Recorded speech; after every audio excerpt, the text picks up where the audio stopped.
I went from starting and stopping drinking alcohol for 20 years to now being 4 years sober. The difference wasn't willpower, and white knuckling was only setting me up for failure. My 20-year sobriety journey taught me what really works, and it's not willpower. In this video, I will share my Sober Now recovery framework that will help you break the cycle of relapsing once and for all. Hi, this is Alex, the Sober Dad. If you struggle with relapsing on alcohol, you're not alone. I was there, and relapsing is very common for anybody who ever tried to stop drinking. So today, I will present a framework that I put together to help you stop relapsing. These are the same steps that I used in my mentorship program that will help you to stay stopped for good. The first step is to acknowledge the relapse without shame, because relapsing is part of the recovery process. You cannot go from drinking heavily to never drinking again in one step. That is just not possible. Relapsing offers you valuable information, valuable data that you can use to try to stop drinking later on. As a matter of fact, I believe that relapsing is a normal part of the recovery process. Don't regard relapse as something shameful, because you're trying to get better, because you're trying to put your life back on track. And this is noble. This is good. You're trying to build yourself up again. And just because you relapsed doesn't mean that you are a failure. It just means that you need more information, more knowledge, and that you should try again. As part of my program, I ask people, what can they learn from the last relapse? What things did they discover that they did not know that led them to relapsing? You can do this too. So go ahead if you want and pause this video and write down what are some things that you can learn from your last relapse. This brings me to the next point, which is having clarity around the triggers that lead to a relapse. Because we don't just drink for the hell of it. We drink because we are triggered by things in our environment. Triggers can be people, places, situations, and emotions. And many times we might be aware of a lot of these things that trigger us, like for example, a friend that you used to drink with, or places like bars or restaurants that you would frequently go and drink. These are triggers that you might be aware of, but there might be triggers that you are less aware of. For example, things that you feel or think, all of a sudden you get an urge and you don't know where it's coming from. But the truth of the matter is that most urges have a strong emotional component. So if you're feeling lonely, if you're feeling sad, if you're feeling anxious, this can be strong triggers that make you want to drink again. For this, I will suggest that you keep a running tally of triggering situations, places, people, emotions, that you carry this log with you. It could be in the form of a journal or just a piece of paper where you are writing down every time you feel an urge coming onto you, so you can document, so you can identify and write down the things that compel you, that trigger you to drink. Knowing the triggers is half the battle, because this will allow you to create plans and take specific actions so you don't end up drinking again. Does this make sense? Let me know what you think in the comments below. The next step is to replace your drinking with some other healthier coping mechanism. Because the way you're using alcohol until this point is in order to cope. Cope with what? Cope with stressful situation, cope with strong emotions, cope with all manner of things that life throws at you. You have trained yourself, you have trained your body and your mind to use alcohol as a coping mechanism. And don't think that people drink only because they are upset or angry or sad.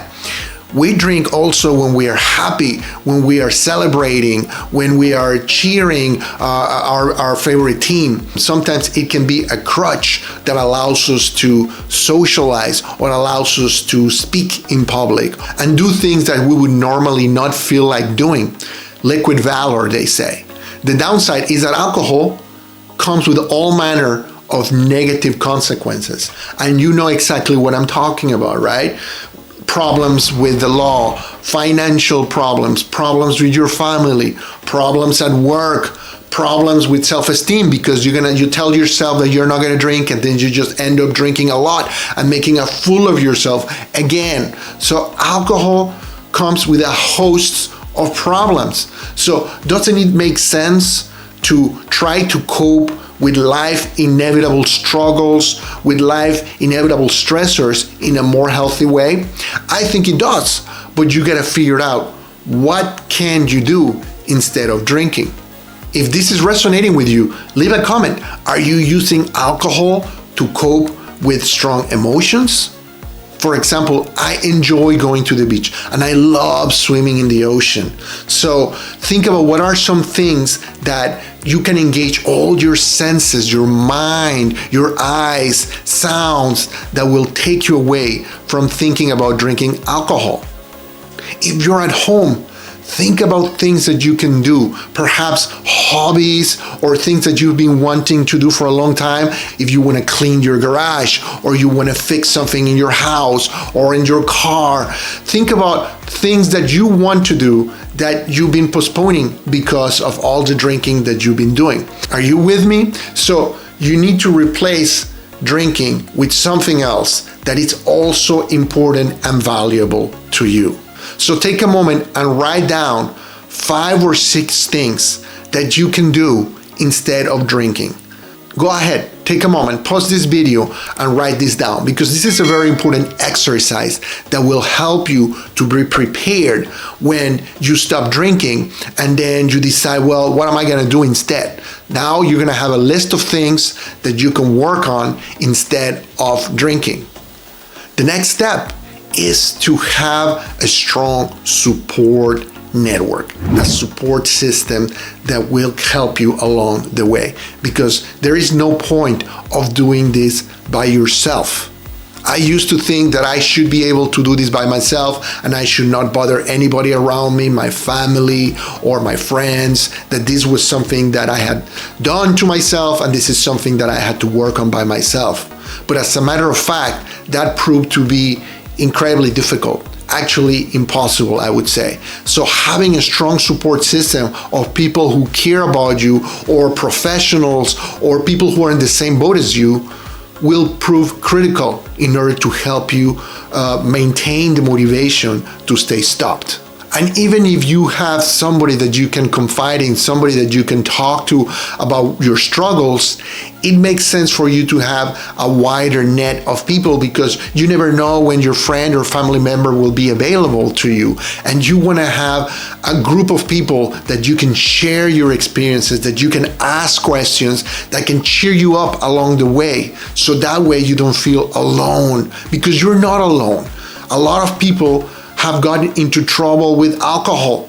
I remember a time where I felt like I was crazy because I was doing all of these things that were harmful for me, and I thought that I was the only person in the world like this. Well, lo and behold, I found out that there were a lot of people that were struggling the same way I was, and that they were further along in the recovery process. This gave me hope. This gave me a blueprint that I could work towards and improve and learn from their experience.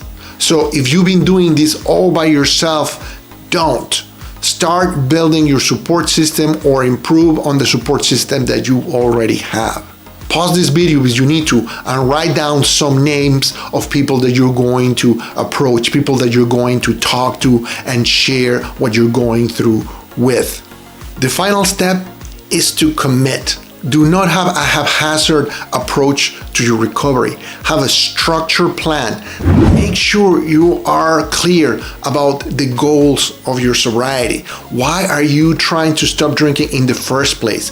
Because having a strong reason, having a strong why for quitting alcohol And remembering it constantly will allow you to decide differently when you come to the decision on whether to drink today or not. Think of your recovery as a project, like a work project that has multiple parts that you need to execute in order for the project to come to fruition. Quitting alcohol is very much like that. It's going to require to put some work and to not leave it to chance, because the decision to drink or not is a decision you're gonna have to make many times, especially in the beginning. You might have to make this decision many times a day, and you need to be armed with the right tools that will help you to decide better every time. And finally, you have to have realistic expectations about relapsing and stopping drinking, because no recovery is perfect. And as I mentioned at the beginning of this video, if you end up slipping and drinking again, that is not the end of the world. You're not a failure. Figure out what happened. If you've been doing the work, I am suggesting look at your notes. What were the circumstances? What were the triggering events that led you to drinking? So next time you can mitigate them and you can prevent them. If it was a place or a person, perhaps you don't have to go to those places, or you avoid dealing with this person so that way you don't have to drink again. There will come a time, hopefully soon, that you will drink for the last time in your life, and you do not know when that day will be. It could be the next time you stop drinking.